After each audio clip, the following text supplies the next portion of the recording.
Tara dito sa lugar na aking kinalakihan, kung saan pinamumugaran ng matitigas. Bawal dito ang mga pahina-hinang nilalang. Pag sinabi mo na kampukutan ng malalakas, tsak na may kalalagyan mga ugaling balagbag. Kung paangas-angas ka, hindi ka pwedeng lumapag. Kilalanin mo kung sino dapat napakisamahan. Mga taong respetado at tunay na papalag. Kaya bago ka pumasok dito sa aming teritoryo, mas maigi nang aralin mong bawat patakaran. Sapagkat iba ang kinatatakutan, kaya mas pangilabutan sa ikinagalan. Gamit ay Respetadong nilalang dito sa aming baluarte. Kilalang mabait ngunit galit sa salbahe. Ako ay tumatak bilang unang mapagmahal. nga tawag hello po.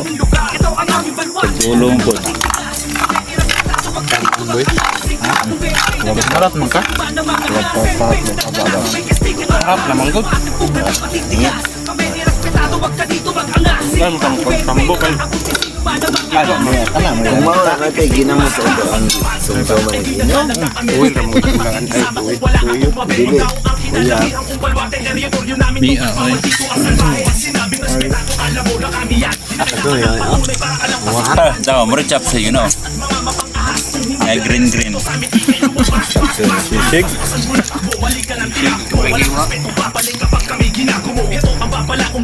Nung ngayon ko yan, sisig ni. Mukbang ni, mukbang. Itlog mo na yung orange. Pabo magmukbang puro baki no. Video din. Dagan yung comment. Kamu lagi ng cross baki diri ha.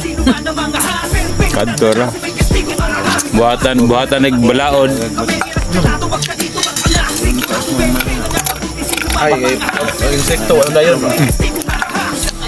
Kaon sa mga kuan, wala na yung kaon. Bakit ra hindi kaon mo sa mga kuan no? Dagang kuan. Kamprag.